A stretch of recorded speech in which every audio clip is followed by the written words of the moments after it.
আসসালামু আলাইকুম ভিউয়ার্স, আশা করতেছি আপনারা যে যেখানে আছেন আল্লাহর অশেষ রহমতে ভালো আছেন। আমিও ভালো আছি। বরাবরের মতো আমি আবারও হাজির হলাম আপনাদের সামনে নতুন একটা রান্নার রেসিপি নিয়ে।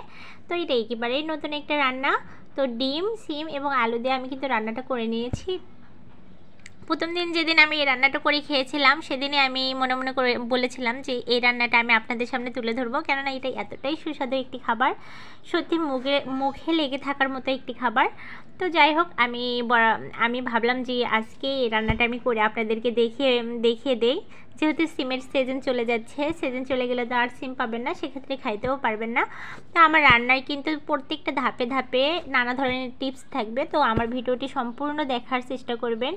আর স্কিপ করে দেখলে কিন্তু বুঝতে পারবেন না কোন জায়গায় আমি কি অ্যাড করেছিলাম। তো দেখুন, অবশেষে আমার রান্নার কালার দেখে অবশ্যই আপনাদের জিভে পানি চলে আসছে, আমি জানি। আমারই তো জিভে পানি চলে আসছে, আমি আপনাদের কথা কি বলবো।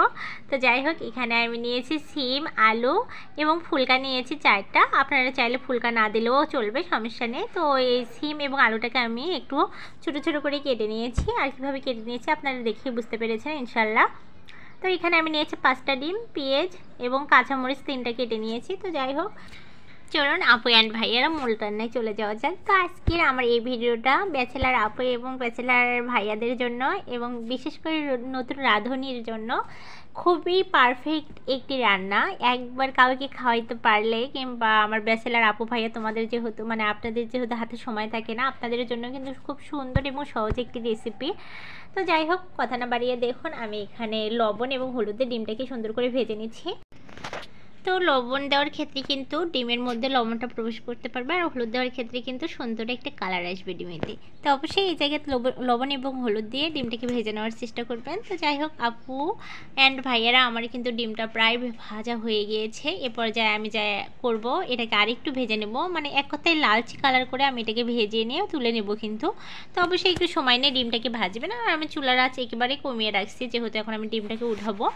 তা আমি ডিমটাকে উঠিয়ে নিলাম, সমস্ত ডিমকে আমি এইভাবে উঠিয়ে নেব। এরপর আমার যা লাগবে এখানে তা হচ্ছে পেঁয়াজ এবং কাঁচামরিচ লাগবে। কাঁচামরিচটা আমি এই জন্য দেবো, কাঁচামরিচ দেওয়ার ক্ষেত্রে কিন্তু রান্নার সুন্দর একটা অন্যরকম একটা স্বাদ চলে আসে। একটু হলেও দেওয়ার চেষ্টা করবেন। আমি এখানে 3টা কাঁচামরিচ দিয়েছি মাঝখান দিয়ে কেটে, তারপর আমি এখানে দিয়েছি 4টা পেঁয়াজ দিয়েছি। তো যাই হোক, আমি তারপরে দিয়ে দিলাম এখানে তেজপাতা 2টা। তো আপনারা তেজপাতা না দিলেও চলবে, সমস্যা নেই। এরপর আমি সুন্দর করে নেড়ে চেড়ে নিব। তারপর আমার নেড়ে চেড়ে নেওয়ার পর এ পর্যায়ে আমি যা অ্যাড করব তা হচ্ছে এখানে মশলা বাটা অ্যাড করব। তো আমি প্রথমে এখানে অ্যাড করব, আমার আসলে মশলাটা ফ্রিজে রাখার ফলে কিন্তু উঠতেছে না, অনেক কষ্ট হচ্ছে উঠাইতে। তো যাই হোক, এখানে আমি 1 চামচ দিয়ে দিলাম জিরা বাটা। দেখুন, কোনো ক্রমে উঠতেছে না। 1 চামচের মতো আমি এখানে জিরা বাটা দিয়ে দিলাম। তারপরে দিয়ে দেবো এখানে রসুন বাটা। তো আমার আরও আগে এইটাকে বের করে রাখা ভালো ছিল, কিন্তু আমার স্মরণ ছিল না। তো যাই হোক, আমি এখানে রসুন বাটা এবং জিরা বাটা দিয়ে নিলাম। দিয়ে নেওয়ার পর আমি কিন্তু চুলার জালটাকে একেবারেই কমিয়ে রাখলাম, যাতে করে আমার মশলাগুলো পুড়ে না যায়। তো এরপরে যে আমি যা অ্যাড করব, একটু পানি দিয়ে নেব। পানি দিয়ে নেওয়ার ফলে কিন্তু আমার কোনো জিনিস পুড়ে যাবে না, পেঁয়াজটা এবং মশলাটা কিন্তু পুড়ে যাবে না। তো যাই হোক, এখানে আমি হালকা একটু পানি দিলাম, অল্প পরিমাণ পানি দিয়েছি। পানি দেওয়ার পর আমি একটু নেড়েচেড়ে নিলাম। নেড়েচেড়ে নেওয়ার পর আমি যাই এখানে অ্যাড করব, প্রথমে দিয়ে দিলাম হলুদ গুঁড়ো। দিয়ে নেওয়ার পর আমি এখানে দিয়ে দেবো মরিচের গুঁড়ো। আমি প্রায় 1.5 চামচ পরিমাণ দিয়েছি, 1.5 চামচের একটু বেশি দিলাম। আর যাই যেমন ঝাল খান তাই তেমন দিয়ে দিবেন, সমস্যা নেই। আমি এখানে এখন যা অ্যাড করবো তা হচ্ছে লবণটা আমি আমার স্বাদ অনুযায়ী দিয়েছি, আপনারা আপনাদের স্বাদ অনুযায়ী অ্যাড করবেন। তো আমি এতটুকুই বলবো, এই সিমের সিজনে যদি আপনারা এই রান্নাটা না খান তাহলে সত্যিই পুরোই মিস করবেন। এটা এতটাই সুন্দর একটা রান্না, এতটাই স্পেশাল একটা রান্না, এতটাই লোভনীয় একটা রান্না, আপনারা না খাইলে বুঝবেন না। সত্যি এটা আপনি হয়তো বলবেন যে আপু তুমি এত চাপা মারতেছো, আমার তো সত্যি কথা, আমি একটুও চাপা মারতেছি না, বিশ্বাস করুন। এটা অস্থির একটা রান্না, আমি তো খেয়েই প্রেমে পড়ে গিয়েছি। আর রান্নার অবশেষের কালারে দেখলে আপনারাও প্রেমে অলরেডি পড়ে যাবেন, আমি জানি। তো যাই হোক, আপু অ্যান্ড ভাইয়ারা কিংবা নতুন রাঁধুনি আপুরা অবশ্যই একবার এইভাবে সিম রান্না করে বাসায় সবাইকে খাওয়াবেন, দেখবেন যে সবাই আপনার এত পরিমাণ প্রশংসা করবে, আপনি তো প্রশংসায় মুগ্ধ হয়ে একদম মুখ লুকাবেন। তো দেখুন, কথা বলতে বলতে কিন্তু আমি এখানে একটা গরম মশলা অ্যাড করেছিলাম, তারপর কিন্তু ডিম অ্যাড করলাম।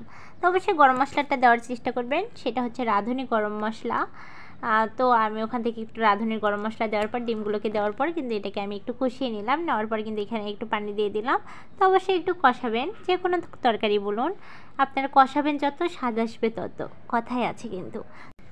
তো আমার যে কোনো রান্না বলুন আমি কিন্তু একটু কষিয়ে, মানে একটু সময় নিয়ে কষিয়ে রান্না করার চেষ্টা করি। সেক্ষেত্রে কিন্তু আমার প্রত্যেকটা রান্না পারফেক্ট হয় এবং খাওয়ার সময় তো মানে স্বাদে একদম মনোমুগ্ধ হয়ে যায় আমার হাজব্যান্ড। তো যাই হোক, কথা বলতে বলতে কিন্তু এক পর্যায়ে আমার ডিম কষানো হয়ে গিয়েছে। এ পর্যায়ে কিন্তু আমি এখানে অ্যাড করলাম সিম, আলু এবং ফুলকা। তো ফুলকাটা আপনারা না দিতে চাইলেও কিন্তু হবে, সমস্যা নেই। তো আমি এটাকে এখন কষিয়ে নেব আর একটু সুন্দর করে কিন্তু কষাবো। প্রত্যেকটা আলু এবং সিমের সঙ্গে আমি কিন্তু মশলাটাকে মাখানোর চেষ্টা করব, এমনভাবে কষিয়ে আনবো। যাই হোক, আমার কষানো শেষ। এরপর আমি একটু পানি অ্যাড করলাম। পানি অ্যাড করার পর আমি একটু ঢেকে দিলাম। তরকারিটা কিন্তু আমি আবারও কষাবো, জাস্ট একটু সিদ্ধ করে নিয়ে আসার জন্য আমি একটু পানি দিয়ে ঢেকে রেখেছিলাম। তো যাই হোক, এক পর্যায়ে আমি আবারও রান্নার সামনে আসলাম। এসে আমি কিন্তু আবারও এটাকে একটু কষিয়ে নেব সুন্দর করে। এক কথায় এটাকে আমি একটু সময় নিয়ে কষাবো। তো অবশ্যই আপনারাও একটু চেষ্টা করবেন সময় নিয়ে কষিয়ে নেওয়ার। তো আমার কষানো প্রায় শেষের দিকে, দেখুন আমি কষিয়ে কোন পর্যায়ে এনেছি তরকারিটা, অবশ্যই আপনারা দেখেই বুঝতে পেরেছেন।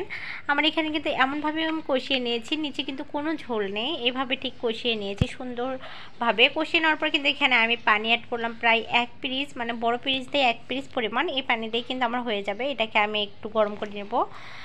নেওয়ার পর কিন্তু দেখুন আমার পানিটা কি পর্যন্ত হয়ে আসছে, ডিম কিন্তু ডুবে না, এইরকম একটা অবস্থায় কিন্তু আমি পানিটা দিয়েছি। এখন আমি ঢাকনাতে ঢেকে রাখবো। ঢেকে রাখার পর আমি 2 থেকে 3 মিনিট রেখে জাল করে নেব। তারপরে কিন্তু আমার রান্নাটা কমপ্লিট হয়ে যাবে। তো দেখুন আমার প্রায় রান্না শেষের দিকে প্রায় হয়ে আসছে। এ পর্যায়ে কিন্তু আমি এখন গ্যাসটাকে অফ করে দেব। তো আমার গ্যাসটাকে অফ করে দিলাম। প্লিজ আপু অ্যান্ড ভাইয়ারা, অনেক কষ্ট করে একটা ভিডিও তৈরি করতে হয়। আমি তো আবারও বলতে যে ছোট্ট একটা বাবুকে নিয়ে ভিডিও করি, সত্যি ও অনেক জ্বালায়, কতবার যে কান্নাকাটি করতেছে, ওকে থামাই রেখে এসে ভিডিও বানাচ্ছি। প্লিজ আপনাদের আমার এত কষ্ট সব, মানে এত কষ্টই মনে হয় না যখন আপনারা আমাকে লাইক কমেন্ট সাবস্ক্রাইব করে আমার পাশেই থেকে যান। সত্যি তখন আমার অনেক বেশি ভালো লাগে। তখন আমার কেন জানি মনে হয় যে না, কষ্টের বিনিময়ে তো আমি কিছু পাচ্ছি, আপনাদের কাছ থেকে ভালোবাসা পাচ্ছি, এটা মনে হয় আমার। তো আপু অ্যান্ড ভাইয়েরা, আমার রান্নাটা কিন্তু শেষ এবং নতুন রাঁধুনি আপু দেখুন আমার রান্নাটা কিন্তু অনেকটা পারফেক্ট হয়েছে। এখানে কিন্তু খুব বেশি ঝামেলা না রান্নাটা করা, একবারে ঝামেলাবিহীন একটা রান্না। আপনারা চাইলে কিন্তু নিমিষেই রান্নাটা করে নিতে পারেন। জাস্ট একবার সিম থাকে এরকম করে একবার রান্নাটা খেয়ে আমাকে কমেন্টে বলে যাবেন রান্নাটা ঠিক কতটা লোভনীয় হয়েছিল। তো আজকে এই ছিল আমার ভিডিও, আপনাদের কাছ থেকে বিদায় নিচ্ছি। সবাই ভালো থাকবেন, সুস্থ থাকবেন, আমাদের জন্য দোয়া করবেন এবং রান্নার কালারটা দেখুন, আলহামদুলিল্লাহ অসম্ভব মজাদার হয়েছে। এখন শুধু খাবার বাকি, আর খাবারের পর তো মাশাআল্লাহ কি বলবো, আমি একটু টেস্ট করে দেখেছি, এটা অসম্ভব মজাদার খাইতে হয়েছে। তো আল্লাহ হাফেজ। চাইলে কিন্তু 2জন আসতে পারেন আমার বাসায় খাইতে, কেননা এখানে 2টা ডিম বেশি দেওয়া আছে, আমরা 3জন মানুষ। যে কোনো 2জন কিন্তু আমার বাসায় আসতে পারেন যে কোনো সময়। আল্লাহ হাফেজ।